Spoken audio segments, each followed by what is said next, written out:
Yeah. So, welcome to another episode of our podcast. And to my guest today is Kim Howard from Radar Canine.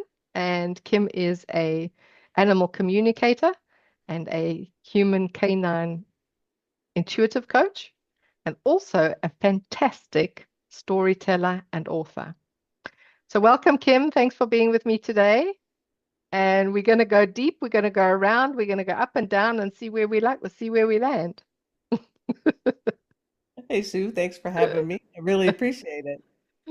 Cool. So, Kim, I'm going to start with origin story because it's something that we both had when we met each other. We had this sort of origin story that brought us together in the first place was when we were trying to fix our dogs. We were trying to find solutions for our our dogs that were behaving in ways that made us feel embarrassed, and we really wanted to try and help them, obviously. And so we were searching for ways, yeah, to learn about our dogs.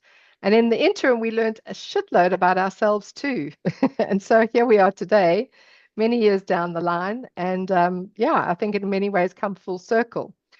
So let's just start a little bit with origin story. Origin story being, when that dog enters your life. When we say that dog, we're talking generally about a dog that comes into your life that upsets the apple cart in some way, right? And it's usually due to unmet expectations, right? So if we think about it, for most people, when they get a dog, it's a little bit like a fairy tale dream, right? They watch the movies, or they had a childhood dog perhaps, and they decide, oh, this is so fun. I want to grow up with a furry friend who's going to go everywhere with me, be my best friend, know my every move. They're my hero and I'm their hero, and life is just going to be this one fantastic fantasy. And there's one thing I learned recently. It was a quote. I can't even remember where I heard it, but the person was saying, if you decide in your life to set your intention on something, a goal, right? So let's say in this case, it's the goal of getting a dog. It could be anything, a goal of, I want to be an entrepreneur. I want to get married. I want to be a mother. I want to buy a yacht. Whatever your dream or your goal or your desire is, when you set that intention, you're saying to the universe, show me everything I know about myself that has to do with that goal. And so you're going to go on a journey. You're going to go on this journey of discovery about yourself and everything that has to do about, let's say, if your goal is, I want to have a dog, I want to have a beautiful life with a dog, you're going to get to know the ins and outs, all your belief systems, all your fears, all your joys, all your happiness, everything around what it is to have life with a dog. I think that is brilliant. I think that's perfect because that's exactly what happens. You set your intention on something, and at some stage you realize you're going to be challenged with every belief, fear, and unknown, as well as all the joyful bits about having that relationship with that dog. What do you think?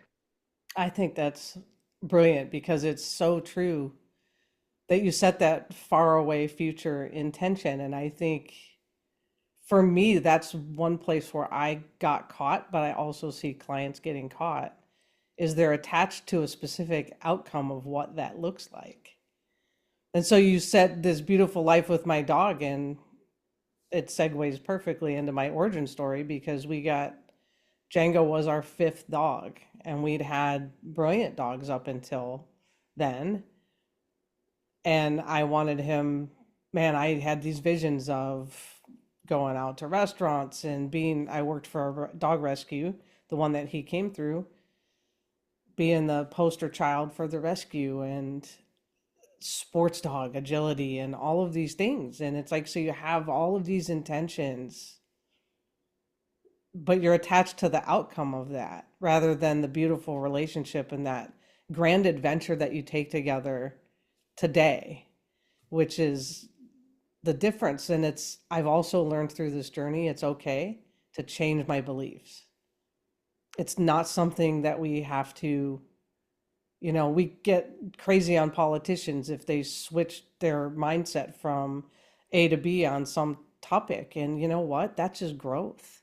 That's Mhm. remembering that's why we're here, I think, ultimately. So we get this beautiful puppy named Django, and he was everything I could have ever dreamed for about 2.5 years.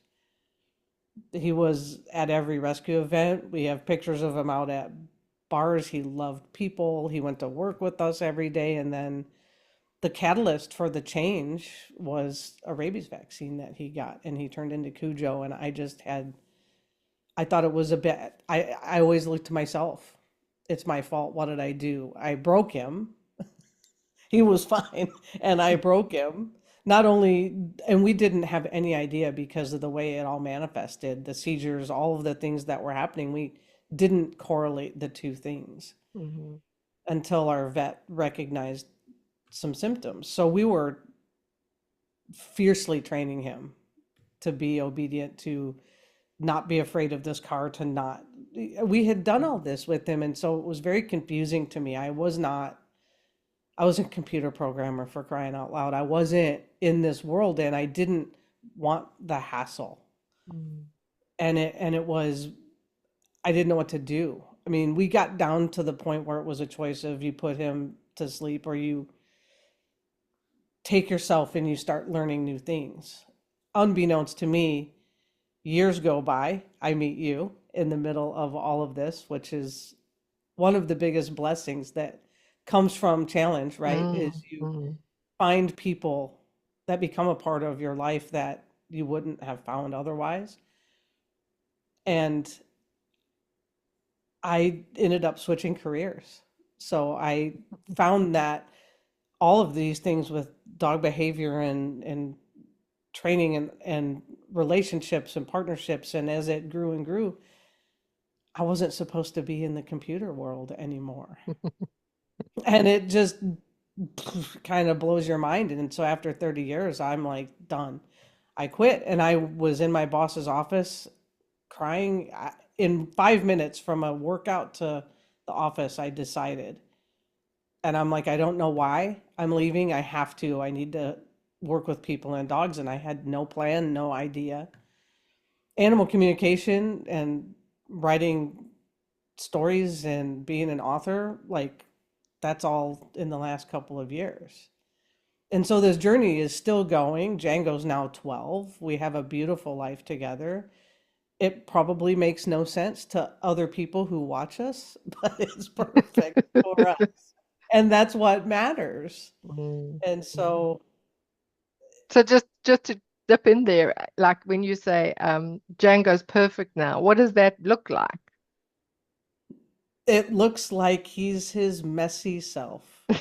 He's still, we have his seizures under control for the most part. He just turned 12. He acts like a puppy. Um, we take him to nose work class. We don't compete because that's too difficult for him. You know what it is, Sue, is he showed me that he has a very small desire in this life to be social. Mm. He Mm. likes his small world. He likes a few friends. He chooses to go to work every single day with Jim because there's a lot of treats. And he's probably got, 12 friends there, which is more than the three or four he had a few years ago. And we just understand that, like, we have, he ended up here. We have 10 acres. We don't have to go out on the street and try to walk around dogs and people and dogs at electric fences barking and lunging. And we're lucky in that way. I mean, but that's why we found each other, because he needed this kind of a home and we were perfect. And it goes so far beyond anything I can see, like all of the things. But I can tell you that I am so grateful for the experience, because where I am in my life today, if I say because of the things that we've gone through together, it's the most beautiful place I've ever been. But it's been a lot of, like, I get in the car and take a ride somewhere. I have no idea where the destination is. And then when we get there, I didn't even know it was possible. Mm. I've I'm finishing writing a manuscript for my very first novel, for example, and I've written short stories, and I never ever wrote anything. and it's just brilliant. I mean, I can't even imagine doing it any other way now. I don't look back and see myself as somebody who left computer programming. I look at myself now and said, this is what was in me. This is Mm. what my soul has asked me for. And I think what that's the gift that he's given. And I used to see him as mean. I would have Mhm. told you he was reactive. I would have said the word aggressive. Mhm. And he's one of the most loving, beautiful beings I've ever been around. His Mhm. soul just melts me. And Mhm. but it's because I stopped with the outcome of going and doing all of these things. I still Mhm. get choked up talking about it. I mean, and I Yeah. know, we've shared a lot. And I know you and Charlie went through similar, and Mm. I'm just so grateful for all of it at the end, and our friendship and everyone else along the journey that I've met. Yeah, yeah. So it's just like, you just never know. You never know what's going to come of that, as you say, the origin story and what the end looks like is a beautiful story, isn't it? If that was made into a movie, it would be a bestseller. Because it really is that. And I think this is what is something that's evident to me as well now, and it's become more and more with my work with clients as well. You obviously have a different, an added perspective because you're getting the dog's side of the story as well through your animal communication. So there's so many different sides and so many different perspectives to this. But I think what I'm starting to see parallels here is that we go in with a one-sided sort of relationship. We go in there very much with what we want to get from this relationship with our dogs, the life we want to have with them, what they're going to bring to us. And we only think of, like you said, the happy stuff. They're gonna do this, and they're gonna be my sidekick, and blah blah blah. Until we recognize that they're individuals. And I think this parallels a lot of what I was talking about, we were talking about earlier about being in a relationship with a dog. When you go out, you don't decide and say, hey, I'm going to get a dog because I want to experience what it's like to be in relationship with a dog. We don't say that, right? We say, I want to go and, yeah, all the other things that you've, already said there. This great life we want to live with them. But a relationship, as we know, any relationship is not a linear thing. It includes two people or two beings that are interconnecting, each with their own DNA, each with their own previous, histories and all sorts of things that come into this relationship. And it's about recognizing and witnessing each other's growth as you develop, right? Learning about each other, learning about the other's, you know, one of the biggest things for me and Charlie was that acceptance for who he is and not what I wanted him to be or that I needed to fix him in order to fit into a little box. And like we were also talking about earlier about this, we were brought up um, in families, for the most part anyway, brought up in families. Our parents loved us, they cared for us as much, they did the best they could and with what they knew at the time, but they wanted us to be happy, healthy children, go to school, become good citizens, right? That was the thing, grow up and be part, fit into society, have nice friends, go to school, get good grades, go and get a job, get your relationship, have kids. Then, that was the idea of a good citizen. You're being a good citizen. And I think naturally we've brought those same philosophy into our dogs. We get our dogs, we take them to puppy school or dog school or training school, whatever. We want them to know, we want them to fit into society and be that picture little, perfect little dog. And when we realize that it's not about that, it really is about a relationship with another animal, not even another human. This is another species altogether. That really, if we come in with that curiosity of, I want to understand this dog. I want to understand how they communicate, what they're saying. I want to see what personality they have. I want to see, and I'm there to fully accept and support them for whoever they want to grow and develop into. That's not kind of the mindset we go into dogs with, is it? No, it's not. And, on the same level, it's what is the why that you're taking them to school? Right? Our parents had a why for us and why we went to school. It was, kind of the rules of it. But Mm, like if I mean I went through this and I don't know if you did too, but there was a time where I went through and I'm like, no, dog training is bad. Right? Because when we were a kid, we only had one dog when I was young, but I mean, we never took him to training. Dogs lived on farms and we didn't we didn't do things like dog sports. Agility wasn't a thing. no, Nose work, no. scent work wasn't a thing. Like we didn't interact. So you can see just in, 30 or 40 years, this evolution and how it's Mm, changed. But what's your reason for taking your dog to school and getting training? Because if it's not for you and them and your relationship together, it's that pressure we feel, right? To do that. But if that's something that you're like, oh my gosh, I love this, and like it's a way we can, because they don't speak English, and but they do such a good job of understanding us. And I think where the breakdown as an animal communicator, what I've seen is it's always this one-sided set of questions that I get. And it's never like, it's, is the dog happy? What can I do different? Right? It's a very human centric way of asking questions. And I have always gone into my communication sessions as a conversation. Just like I sit down and have a chat like you and I are doing right now. And there's no expectation. They can take it wherever they want. Sometimes it goes wildly weird and it's amazing. But I mean, there are dogs that I have talked to who absolutely love that training aspect they do because it does connect them to yeah. their parent.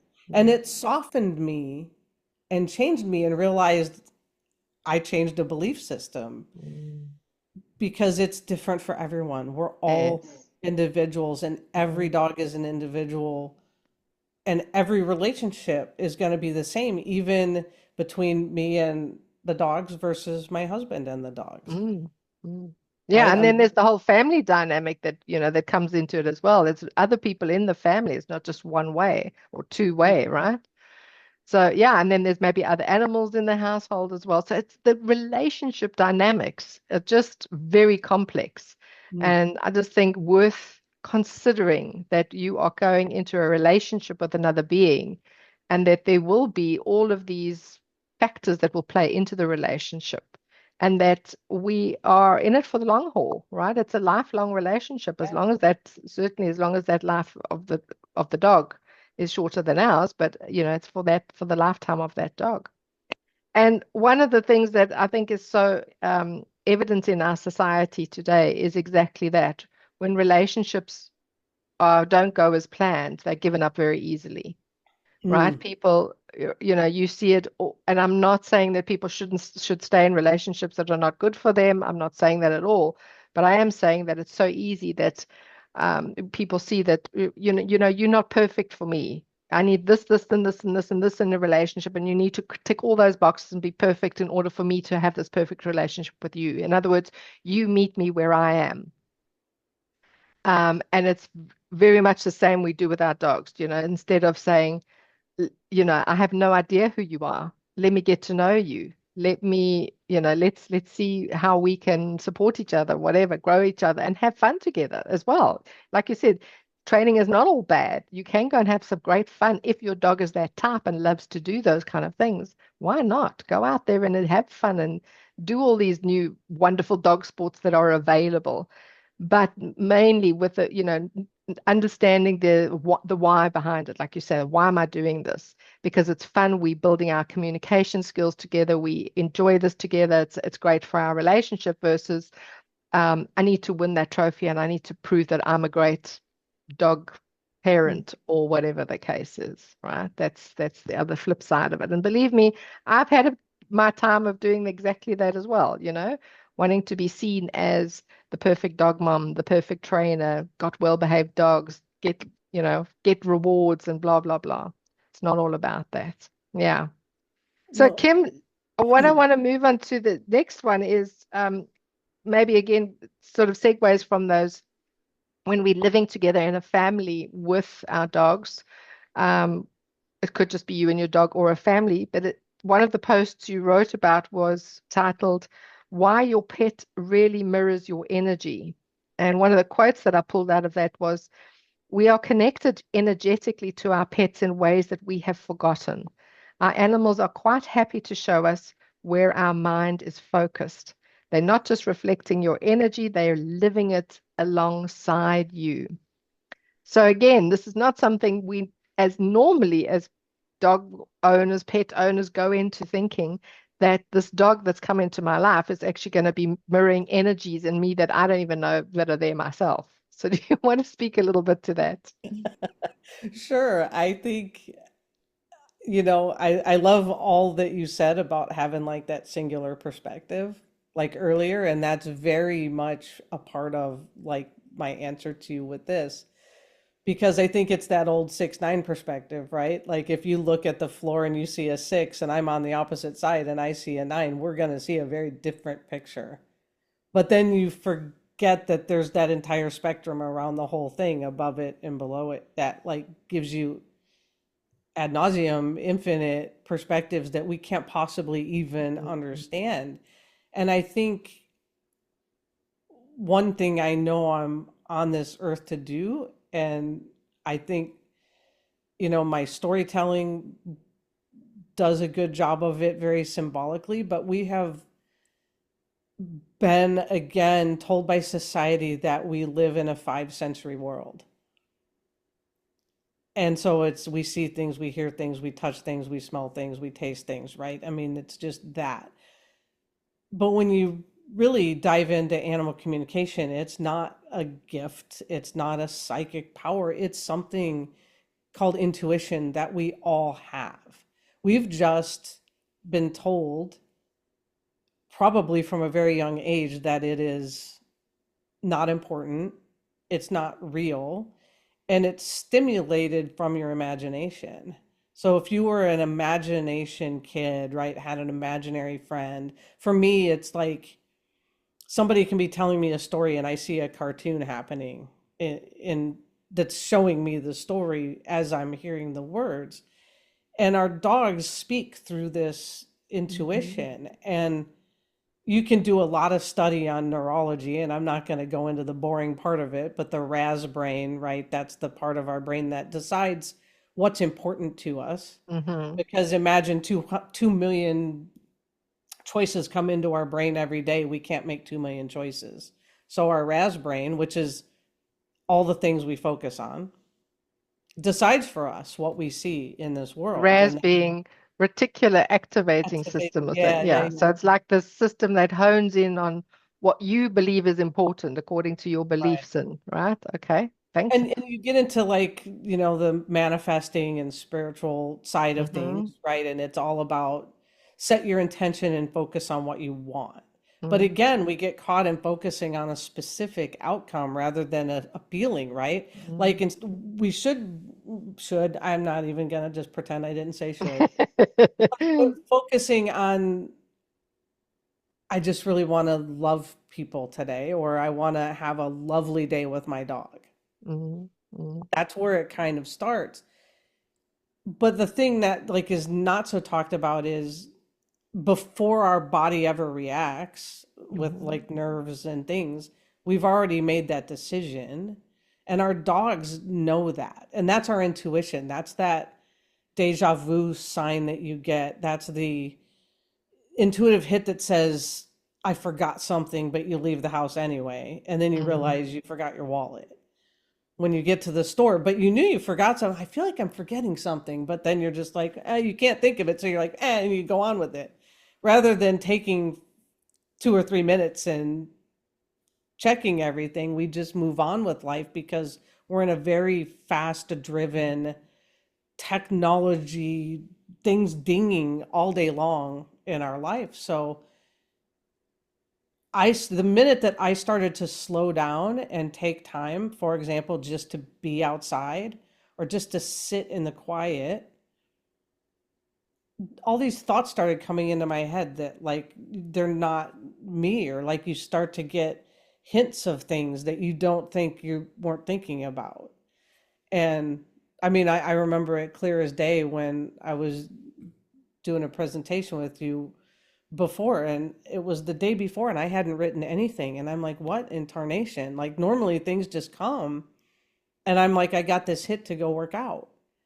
And I came upstairs and I'm working out, and I heard write a story. And I'm like, well, that's weird because I've never written a thing in my entire life. And I wrote a story that's now kind of turned into my novel, sort of. And so it's like those intuitive hits, like that's like the information that's vital Mm. that we miss, but our animals are so connected in that. So, a dog story I have is Zam, our white cattle dog that we had for 16 years.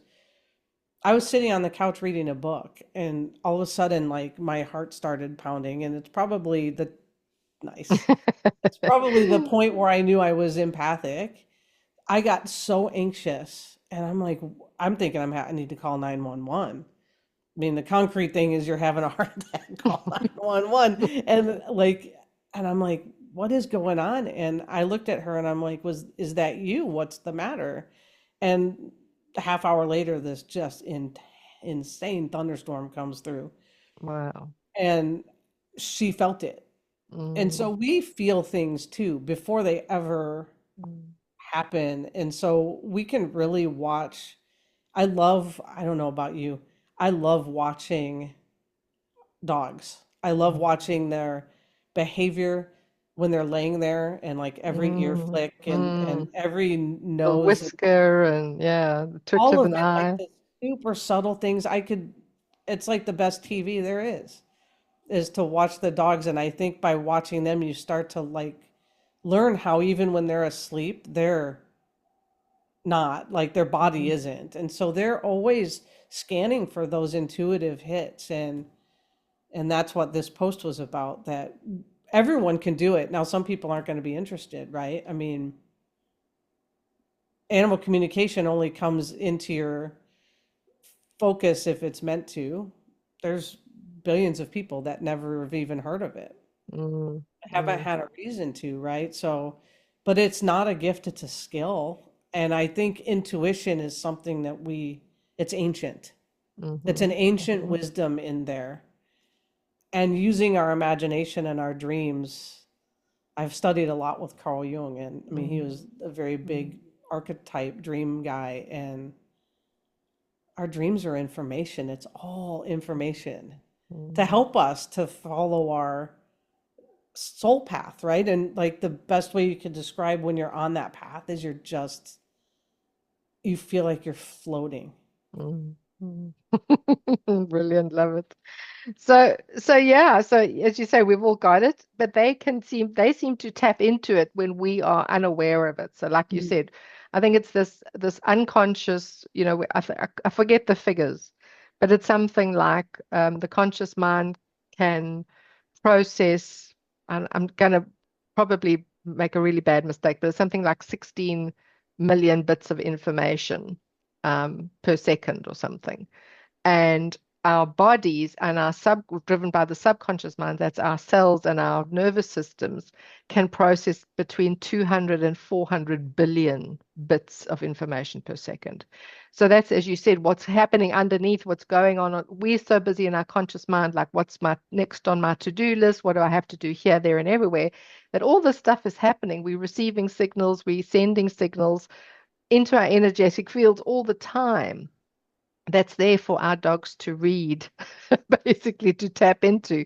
So, yeah, so that's, they, as you say, they can obviously mirror sometimes stuff that we don't even know is there because they're reading more subtle energies that are probably coming from our bodies and our subconscious than from that conscious mind. So it may not enter into our thought that we're feeling upset or worried about something that maybe happened or possibly like a storm that's coming that we don't even know about, that they can reflect back to us.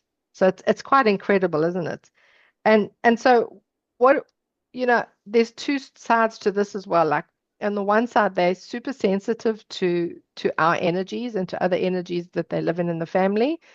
And on the other end, they can take on too much, just like we can be empaths and take on too much energy from others. I suppose our dogs can do it the same.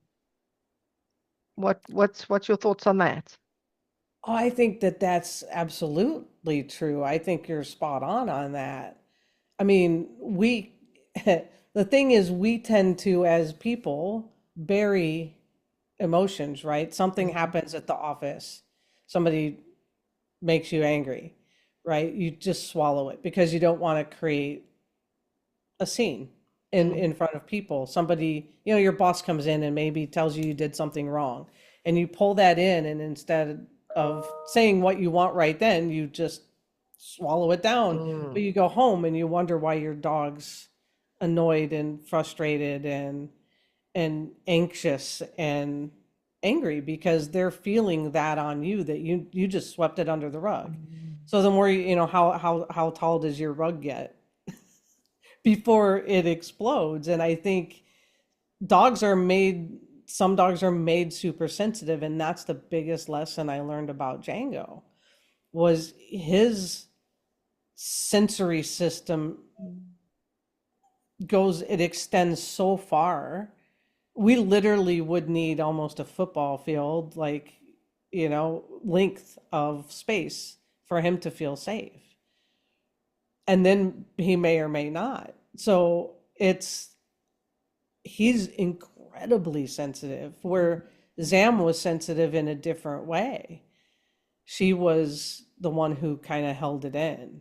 And then he helped release it, right? So they're always help when you have multiple animals in your house too, they're helping one another, and you are going to be completely unaware of it. mm, We were completely unaware of how Django was helping the other dogs in the family to express things. He was the expressor.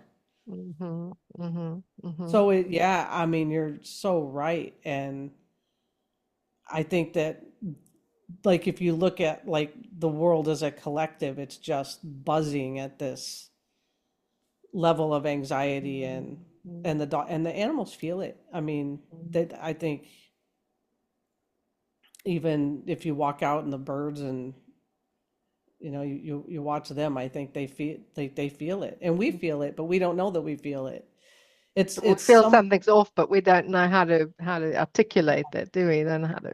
or we turn it into the new normal, right? We just keep Mm, changing what normal is. When you talk to people, and we rely on other people to give us our answers, when the truth is, in my opinion, we need to like learn how to open ourselves up, because we know so much and we just give ourselves no credit. We're mm, all like absolutely stunningly amazing humans. And while we're nothing in the scope of the universe, we're everything, because every choice, every decision we make, it like ripples beyond mm, places we can't see. I don't know if you've ever, heard the story, but about the kid who went into a dime store and stole a piece of candy. And the owner shut down the store right after that, and he quit because so many kids were coming in and doing that, that he shut his entire store down and said, I can't do this anymore. These kids are robbing me blind. But that one little kid that took one piece of candy, it was just a nickel's worth of candy. But if you're the hundredth or the mm, thousandth one, but then there's also the opposite story, right? It's the hero or zero story, where, you know, somebody's standing on the street corner and they need help, and somebody helps them across the street, and they were going to commit suicide and they didn't. So it's like we never know what our actions are going to affect, but what we can know is that when we get these dogs into our life, these messy, complicated dogs that show us the shit, that we just know there's something more, mm, and that they're here to help us. mm. And I think that's beautiful, Kim. And I think this is where I've learned that so much compassion has is needed on both sides Mm. because on the one side, we need to be compassionate for our dogs, as you say, as these multisensory beings, sometimes super, super sensitive, having to take on all the stuff in the life and, their own, trying to process it in the best way they can. And ourselves, who are also going through our own lives and our own discoveries and our own ups and downs and challenges in life. And like you said, a lot of the stuff is bottled, and we eventually may get to a stage, may or may not get to a stage where we want to start uncovering that all and processing that and healing and whatever our path is. But having compassion that it's not our fault that our dogs are sensitive and that they are taking on stuff from us or mirroring stuff that's going on in us. And likewise, ourselves, having compassion for ourselves, because we can't necessarily, there's nothing to be fixed or changed about that sensitive being. It's recognizing them for being little empaths, right? And, they too have their process of how, as we as humans have, if we empathetic and empaths, if we want to call ourselves or identify as empaths, we have to find our own process of how do I, what is my process for grounding? What is my process for knowing what's mine? What is my process for, containing my energies when I need to, or opening up when I need to? It's our discovery, our self-discovery. And I think it's the same for the dogs, right? They're on their own journey to learn that. We can support them in certain ways and helping them, give them opportunities that may help for their specific nervous systems to regulate or whatever it needs. But I think, as I said, the compassion and the empathy from both sides, that it's not our fault, it's not their fault, it's just the way it is. And that's what we're here to learn and discover and experience. Yeah, I think that's the thing, right? Like, it's so true that our animals mirror us, but like, it doesn't mean we should blame ourselves for messing them up. Mm, And it certainly doesn't mean we don't want to cut short the fact that they're having their own life and their own mm, experience and they came here for their journey. It mm, just happens to be with you because mm, together you can make the most, like, you'll find the greatest treasure together, mm, right? You're going to discover more. But I think sometimes what I see is we get so caught up in just with clients I see just they want so badly to fix their mm, dog, but part of making changes is changing you. mm, mm, And so that's where the mirroring does factor back to the person, but it's not just that. Your dog's getting things too. It's not one-sided. Relationships are multi-way, two-way. If we're mm. talking about just one dog in particular, it's a two-way relationship. And I just think that you can't overemphasize it's a little bit like, I'm going to use the word, it's a little bit of a paradox, It is right? the world It's of both paradox. and it really Yeah. is. It's understanding how you feel Mm, when something happens with your dog mm, mm, mm, and like being like, oh, wow, I just got annoyed at my dog. I mean, it's not wrong. It's human. mm, mm, Congratulations, you're having human emotions, but our dogs aren't meant to be, they have emotions too, and they're very similar to ours. mm, And so, mm, if they get, we suppress them. That's the thing mm. too, right? Don't you find that like that? I mean, when you're using training to fix something, you're stifling them from, Control. Yeah. Yeah. yeah, and that's exactly And it. again, the control is often, it's not badly meant. It's not Mhm. necessarily I'm a dominating whatever and I want to control my dog. It's I need to control the situation so that they feel safe and I feel safe, mostly from our side, right? We're trying to we're trying to protect ourselves and people around ourselves and others and the dog themselves. In our eyes, we think we're protecting when we're trying to control the behavior, when we're trying to tone it down or fix it or change it. It's often not ill-intentioned. Mm-mm. But by doing that, we just recognize the same as, like you said, the same as we bottle up emotions and try to control them and try to to fit into boxes of society's norms. That's exactly what we're doing with our dogs as well. We're just trying to get them to toe the line so that there's, no big deal, no big fuss. Don't bring attention to the situation. Don't overreact and all these kind of things. It is, yeah, that's exactly what it is, right? And I think what you said there is, I think it's so important, the learning that we do together.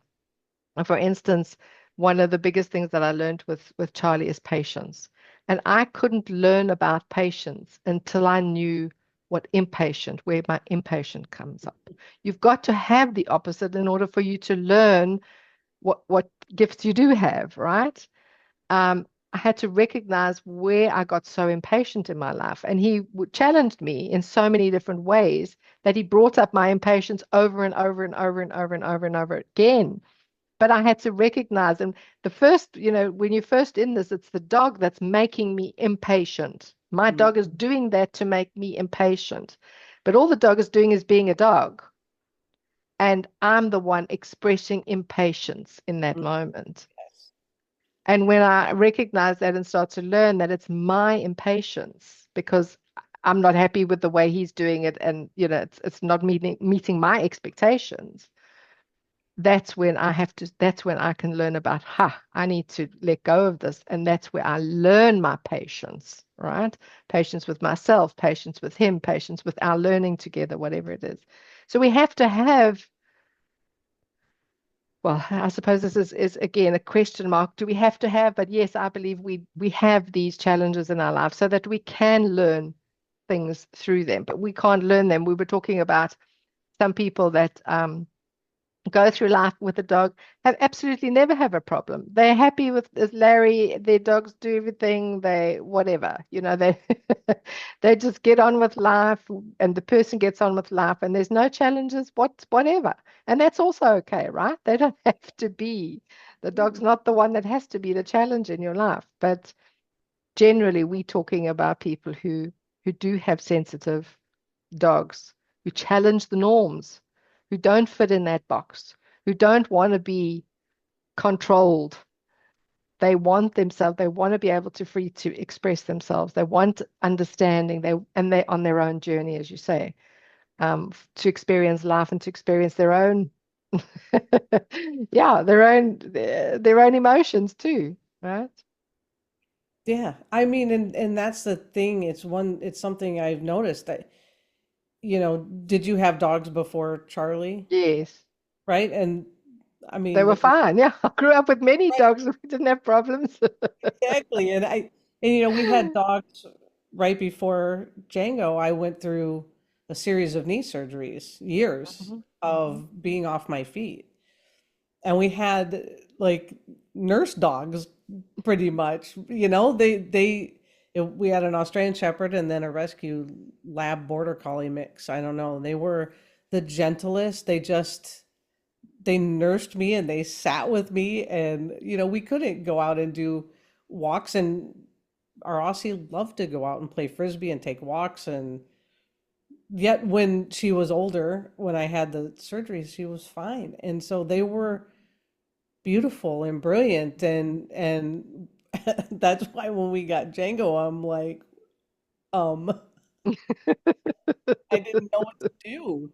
I had Yeah. no knowledge of it. We had done training, we'd done basic obedience and things with all of our dogs before, just but it was because we thought we were supposed to. Mm, mm, And so we mm. did the same thing with Django. I mean, he got his canine good citizen, and Yeah. like that's a hard test. And yeah, I mean, it's so funny, and yet it was that ripple that changed Mm, everything. mm, Everything in our life, everything. There's nothing, and I don't recognize that person that was the computer mm, programmer mm, anymore. mm, There's been so mm. many versions, Versions. and I just keep, and it's changing. And it's like you write a post today with something, and next week it might be completely different. Yeah, yeah. And I'm okay with that because That's the point. That's it. that's the point. It's not about one thing or becoming this and then you're satisfied, right? Mm, And it's not mm, about like dealing with patience, you're going to face, Mm, most of us will, mm, but mm. you're going to face that patience throughout your life. You're just going to be able to look at it and go, wow, look how far I've come. Yeah, exactly. Yeah, yeah. And then I can now use that patience in other relationships, in my other family relationships that I didn't have before. I'm now being able to, find that same patience with other relationships in my life, which is just Yeah. beautiful. When you, just going back there, Kim, there was another beautiful quote that I heard the other day that said, if it's like a fundamental question to ask yourself, it seems that behind everything we desire, like if I want X, Y, and Z, it's like we're looking for something to be, do, or have in order to change our future, in order to, that we want to result in a harmonious future. So I need to do something now so that it takes away this whatever. Now it's saying I'm right now, it's acknowledging that I'm not happy with whatever the situation is. I need to do something, to fix something, to change something, to be something, to have something in order for me to now live that harmonious life. It's like almost like a fundamental question that we are doing everything for, if you Mm, think about it. And yet, what we learn about ourselves and through our spiritual understanding is that that's that living in that future, that fairy tale future again, just like the expectations we had with the fairy tale story with our dogs. It's the fairy tale future that we're looking for, mm, versus there's nothing you need to be, do, or have to make anything change in the future. It's what you do now.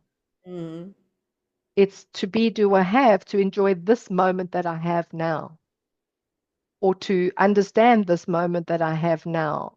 What do I need to be, do, or have, or whatever? Do you know what? There is nothing. You are, you're ready here. You're ready with your dog. All you do is, like you say, start listening, start tuning in, start being present. Go on, add to that for me. well, oh, I love that. I love everything you just said.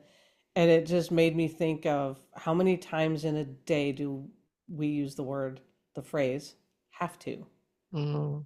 I have to take, Have to, I can't gotta. talk on the phone. I have to take my dog for a walk. Mm, Right then, you're not connected. mm, You're energetically disconnected from them, and that's,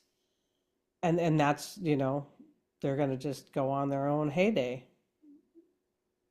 pulling, barking because you're not in tune, and you get to take your dog on a walk. mm, I mean, it's an amazing thing, and I think anything that becomes tedious in our life, I know I caught myself doing it a few times. Oh, I have to like rewrite my book again. No, I get to. mm, Look at my life and how awesome it is. I get to wake up today and I get to like do rewrite Yeah. in this imaginary wonderful world. And Yeah. I think when we even shift our language, it automatically shifts Mm, our intention. mm, mm. And the power of words are, Very, yeah. they are important. And talking to your dogs, like when you're on a walk, it's like, why not explore the walk with them and put yourself in their perspective? I've always loved that. Mm, mm, mm. Where you get down and like if they're, I mean, it's not like I want to smell like we're not dog Pete, but maybe pull a flower and like smell a flower together or something. But it's like just experience with them and talk to them about like use English words because they understand that. And that goes back to my post, right? Where they are energetically understanding you. Yes, yes. And it's Words of pure. energy, they have energy, don't they? So whatever you're speaking has an energetic flavor And to it, a vibration. Yeah. yeah, when you're pure in the moment, like they so know it. Mm, mm, And like you feel it too. mm, And you start to learn to be able to feel it. And yeah, I just love what you said. It's about now. We're always planning for our future, but it's right now. This is the mm, moment. mm, Yeah, mm, I love that. mm. Really important. Yeah, so I think maybe that's a beautiful place to end, just a reminder that there's all these things, there's all this taking good care of our dogs and holistic approaches and there's lots to encompass. None of it is wrong, none of it is bad, but it really, really does come down to, the ultimate truth of it is this connection. You're in a relationship with the dog. You are understanding each other. You're communicating through energies and through not just commands or things that you want them to do or how you want them to do it. It's just being part of their life, experiencing it, seeing a perspective or trying to see a perspective from their perspective on life. And through that you can learn so much about yourself and about them and about life and about everything, really. Yeah. And I love that. It's just, yeah, you just go with it. Mm, And it's okay to, you know what? It's okay to feel all the emotions. mm, We mm, feel guilty when if we get mad. mm, mm, It's don't feel guilty. mm. There was some your dog's helping you to release the mad. That's Yeah, all. I mean, exactly. you know, I don't know, 2 weeks ago Zori got she was in the wild of our property and she jumped on a skunk. Did we have time to call the de-skunk? No, we didn't really, but we did. And it was like we weren't mad, but then like I was out with her taking a walk and I should have known, but I didn't. And I saw this big pile of, you know, Poop. fox poo or something, and I walked around it. Next thing I know, she's just, yeah. I know. Did I have time for a bath? No, but we did. We got it done before my call. It was, a quick walk before a call, and it's just it's those things that I think 6 months ago, a year ago, 2 years ago, gosh darn it, Zori, why are you rah, rah, rah, rah, rah, rah," and now I'm just like, oh man. Yeah. We had a dog back in the day that loved to roll on dirty things, and we're like, man, his essence got into you. I mean, just,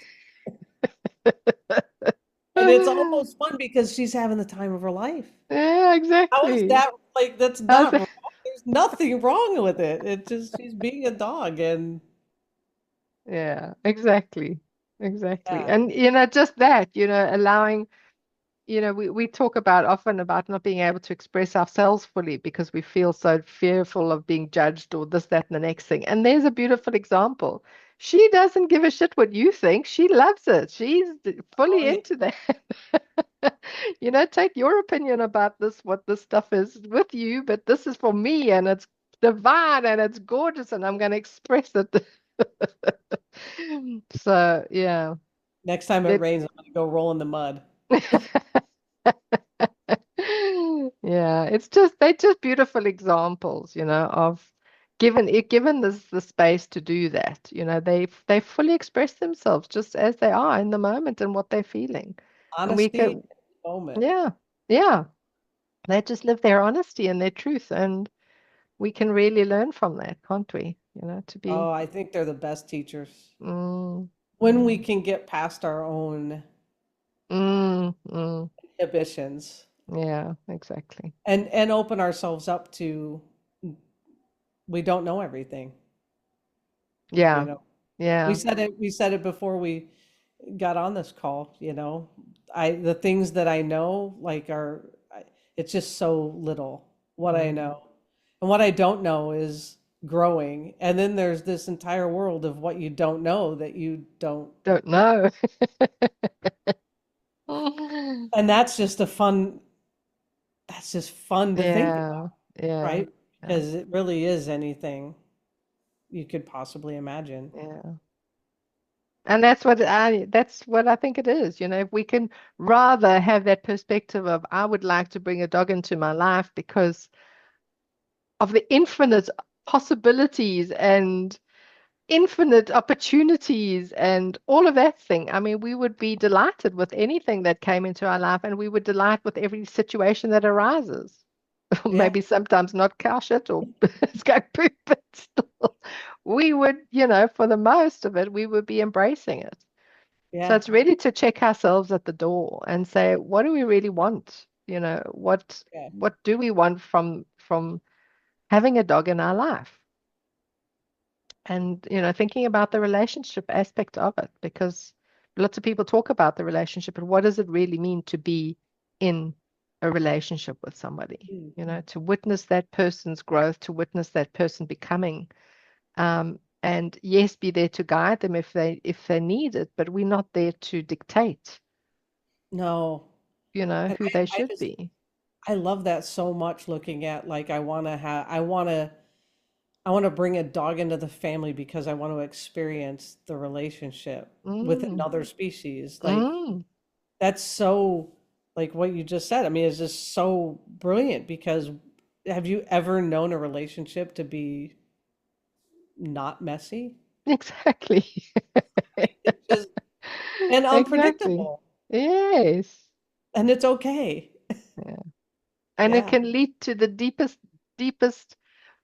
sorrows and the highest joy. All of that is part of a relationship, isn't it? Yes. All of that. Right. Including all of it and including, with our dogs, Mm, the mm, end. I mean, mm, it just, mm, we helped Zam.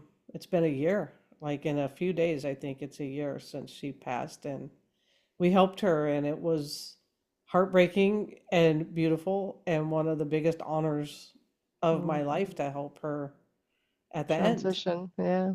Yeah. Yeah. And all that. Yeah. All the things we learn about death and loss and grief and all of that that we can, and they're so beautiful about that because they don't have the fears like we do, I don't think, they Mm-mm. don't have the fears of death that we have. They see it for what it is, and I'm sure it's still I'm sure you've communicated with people. I'm sure it's difficult from both ends for that 3D physical uh is not going to be there anymore, and there's certainly some loss and grief and sadness around that. But for the most part, our dogs realize that there's this relationship carries on. They carry on. It's just another form, another phase that we're going into, right? Oh yeah, I miss the girl in the chair next to me every single day, but at the same time, I Mm, also know exactly when she's sending me a nudge. mm, So, and it was just it was so graceful the way, she there wasn't fear. It was just I'm good. This has been lovely, but I'm good. mm, And I think it just, again, it's part of that being in relationship. mm, It's mm, part of it. And we are supposed to grieve that. mm, And we'll mm, all grieve, for anyone to say you should be done grieving your dog in a week, I mean, mm, mm, it takes how long it takes. mm, mm, Dealing and learning how to, for me, I think like through all of these things that we've talked about today, the biggest thing was to take responsibility for my part of the relationship without blaming myself mm, mm, every time something went awry. mm, mm, And I think that was, every time Django barked at someone or had a what I would call from a human perspective, a meltdown, I felt guilty for putting him in a position where he mm, didn't feel safe. mm.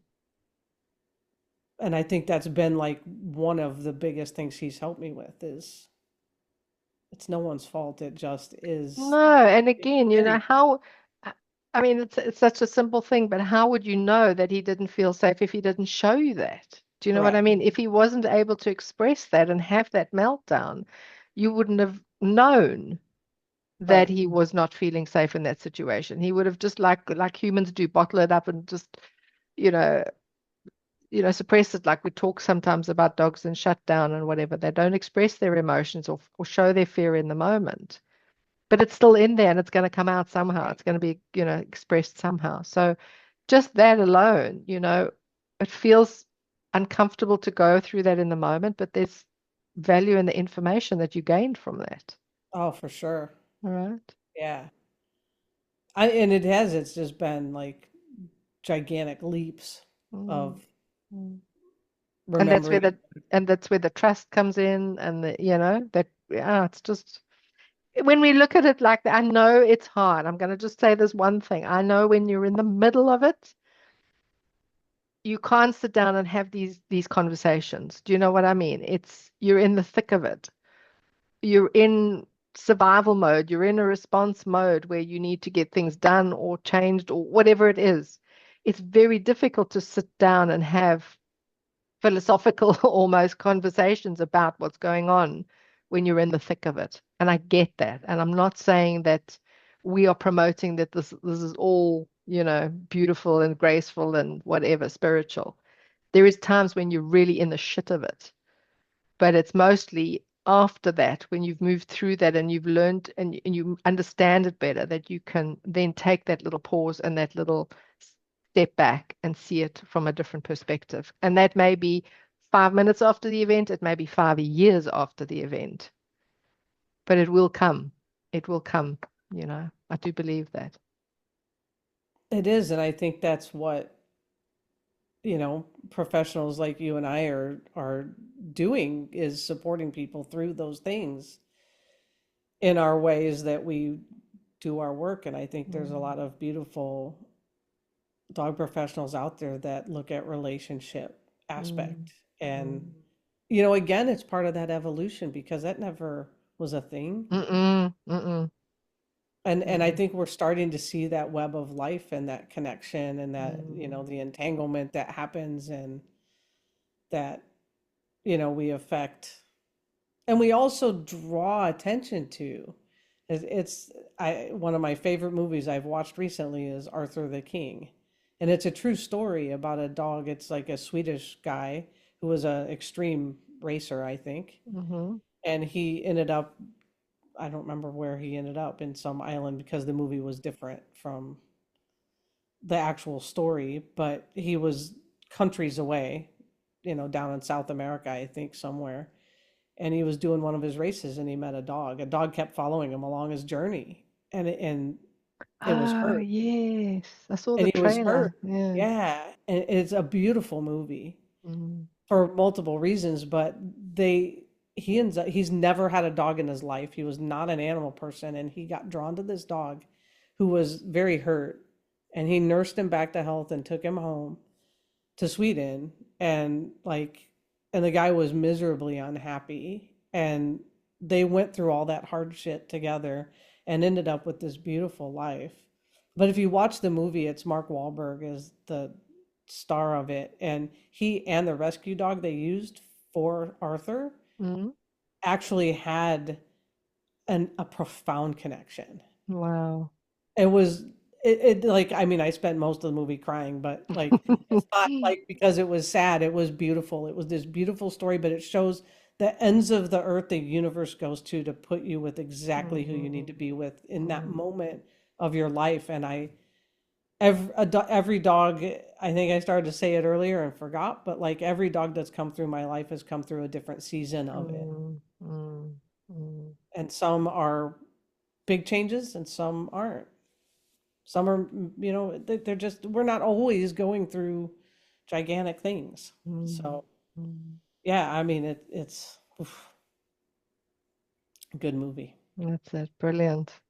So yeah, honor the dog that you've got in your life right now, for Yeah. better or for worse.